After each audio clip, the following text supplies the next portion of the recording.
All right, Shalom, call all y'all about Shalom. Shalom to the left. In this video right here, this war tension has been breaking out across seas, and it's another video we pull up after this. It's basically saying that this actual war could spark a U.S. and Russian war. But let me let this play a little bit, and I'm gonna go into what these arrows mean again in the scriptures. Scenes like this one are common here in Nagorno-Karabakh. In fact, this tiny village alone was battered by 6 massive missiles. Here's where one of them landed, and this is all the devastation that it has left. But it is not where the Azerbaijanis had hoped where it would land, because we're just a few hundred meters away from the airport of Stepanakert. And here, the airport, it's much bigger than just taking people from point A to point B. Here, it's political. It's a symbol of independence and a symbol of allegiance of the local government to the authorities of Armenia. And that is why Azerbaijan isn't happy at all that it's here. In fact, since this airport was renovated and became operational again back in 2012, it became a regular target of attacks. In fact, Azerbaijan went as far as threatening to shoot down all planes coming in and out of this airport, but later it backtracked, saying that it would never target civilians. But even if it doesn't, even as it doesn't target civilians specifically, well, they still get the short end of the stick, as you can clearly see. But I talked to them. I talked to the owner of this house, who still lives here, and he's told me that he's not going anywhere. I've lived here for almost 20 years, and I don't want to move away. I will work here and stay until the end of my life. And he's not the only one. It's the general mood here, as people prefer to stay and live in their homes, even if bombs fall on their heads. I'm Agash Danov reporting from the disputed region of Nagorno-Karabakh, RT. All right, let me go to this other video real quick.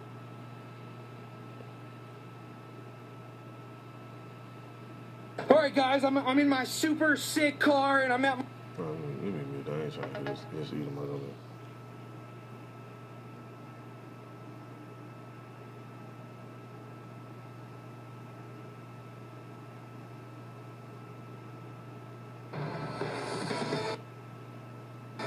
Hello there, I'm Manila Chan. You're watching In Question, broadcasting from RT America's national news headquarters here in Washington, D.C.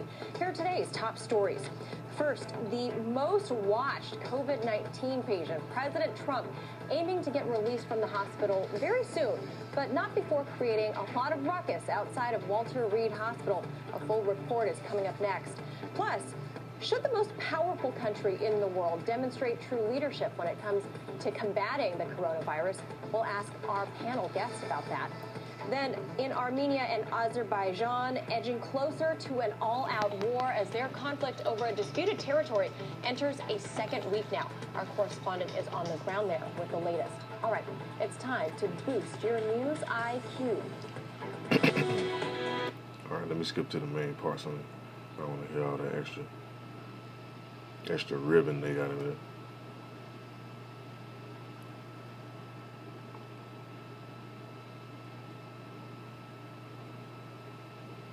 So it's been a very interesting journey. I learned a lot about COVID.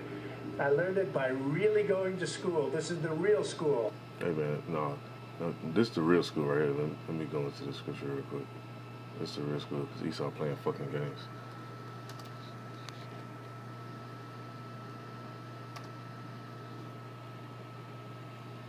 This is in the book of Proverbs, chapter 14, verse 15. Come up on it so I can read it verbatim.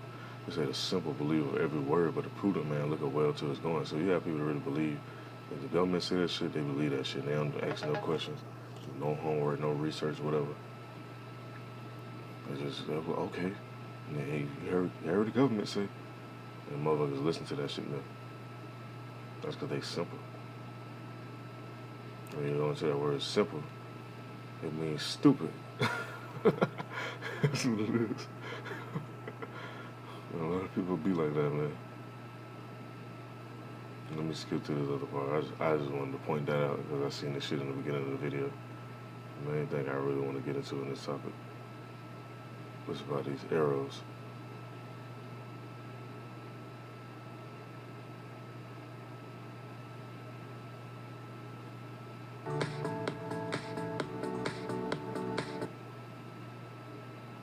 no secret that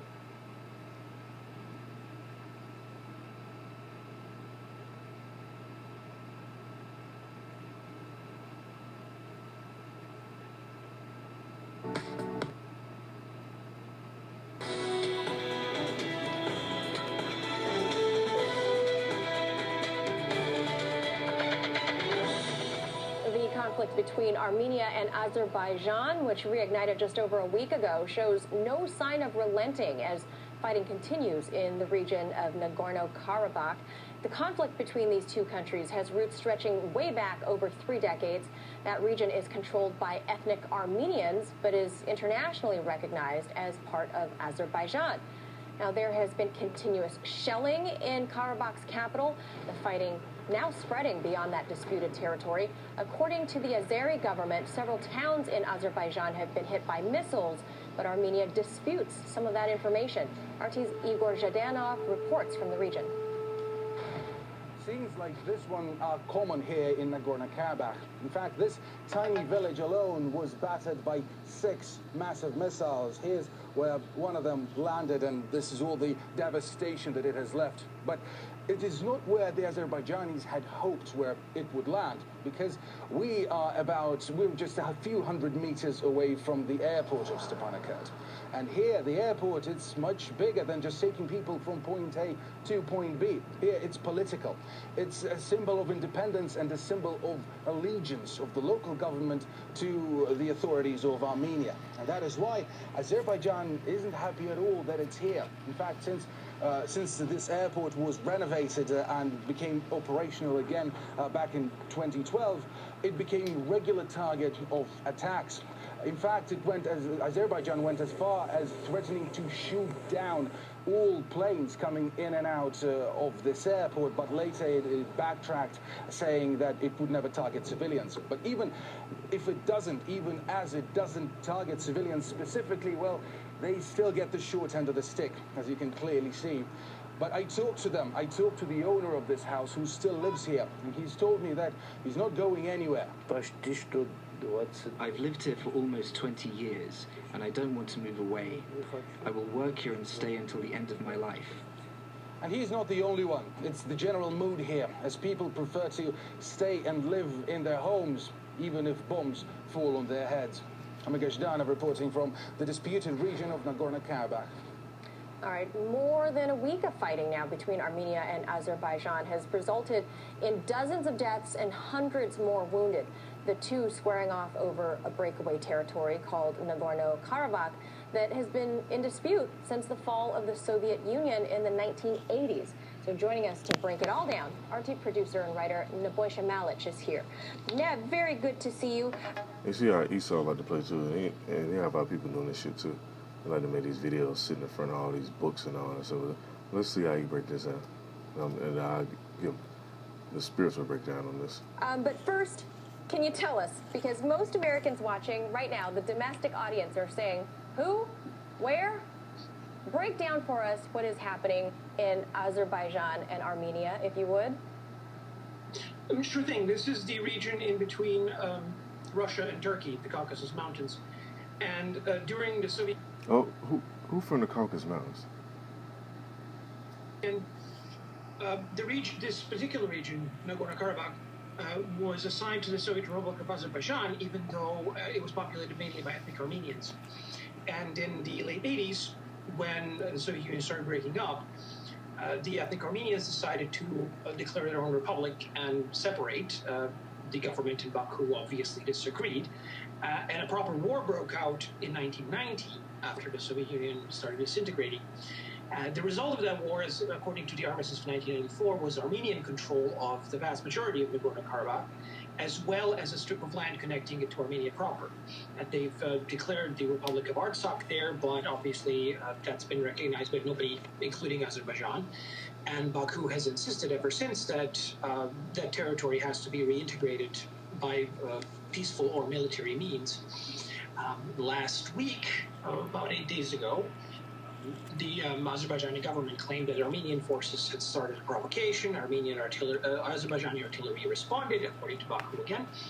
The Armenians claimed it was completely unprovoked aggression by Azerbaijan, And all of a sudden, you had this massive escalation of war that threw everybody on the back foot, except Turkey, which seems to be fully backing Baku, completely backing Azerbaijan. And there's been reports, including from Western mainstream media, as well as the Russian government and the French government, that Turkey has even been flying jihadists from Syria, who had previously been used as mercenaries in Libya, to Azerbaijan to act as fighters. And there's been even reports that some have been killed on the front lines. There's a massive fog of war, a lot of propaganda going on. Both the government in Yerevan and Stepanakert are releasing information. Baku's keeping a closer lid on the military information, not really allowing journalists anywhere near the front lines, unlike Armenia. But there's a lot of fog of war, and it's very unclear who's fighting where and what's been taken and who's winning. Nev, I'm glad you brought up Turkey because, I mean, if you look on the map, Turkey borders Armenia, who is obviously a U.S. NATO ally. I was going to ask you... Hey, keep in mind what they say about the Caucasus Mountains. The Turks are saying about this, but it sounds like what they're saying is clear. You say that they are, if not tacitly, they're overtly backing the Azeri government. So how does this conflict broaden out if Turkey gets more actively involved? Well, this is an absolute flashpoint between the U.S. and Russia, literally. I mean, if Turkey gets directly involved in this, beyond harsh words coming from President Erdogan so far, then you have a NATO ally directly confronting Armenia, which is has a defense treaty with Russia, and Russians even have a base for their peacekeepers in Armenia. This can get really hairy really quickly, which is why everybody's sort of trying to pretend that, nothing is quite drastically happening just yet. And, Moscow's urging everybody to calm down. Washington saying, yeah, we urge all sides to desist. Erdogan is pretty much the most vocal on this issue, but there's been no reports of actual Turkish troops fighting, just support for Baku of a diplomatic nature. If there's any reporting of Turkish troops in Azerbaijan that could escalate the game drastically. There are a lot of people that are obviously concerned that this is going to be the bait that is going to, Turkey's going to bait Russia into war with the... Oh, what? Hold up. Let's run that back one more time. Like I said, man, this guy, he got the books and shit back there. She asked her little questions or whatever. He give his little breakdown. I'm going to give a spiritual breakdown of what this bait is right here. Going to be the bait that is going to, Turkey's going to bait Russia into war with the U.S. Now, what the book of Jeremiah says? Let's go into the book of Jeremiah real quick.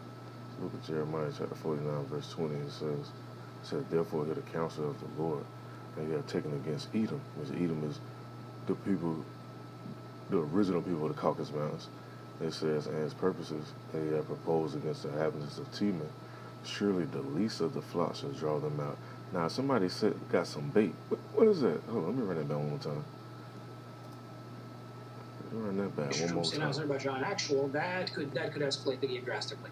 There are a lot of people that are obviously concerned that this is going to be the bait that is going to, Turkey's going to bait Russia.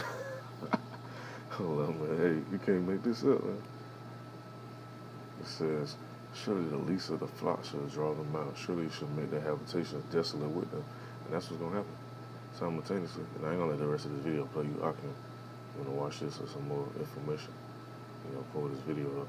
Now I'm going to get into what these arrows mean. Because simultaneously, when this do pop off, I'm going to do this.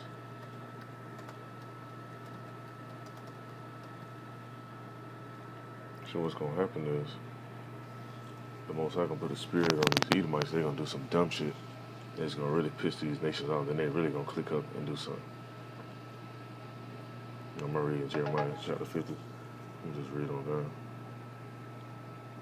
Starting at verse 14.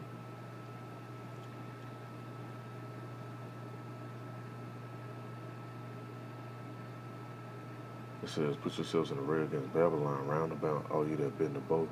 Shoot at her, spare no arrows, for she has sinned against the Lord, Yahweh. Now, first, before I play this other video, let's go into this live nuke that's still missing in American swamp. What date this came out? This is May 6th. So this was a little earlier this year. Going to what these arrows mean. I was online just scrolling, looking at some random stuff, searching stuff like I normally do. I happened to see this video, and the dude was talking about that the arrows ain't talking about no nukes. Well, if all these nations gonna bend the bow and shoot at Babylon, what other type of arrow they gonna be shooting? They ain't finna go grab no literal bow and arrow and start shooting them over here and shit. That ain't going down. That ain't what that's talking about. Let me let this play. January 24th, 1961, the massive B-52 Stratofortress had been in the air for over 10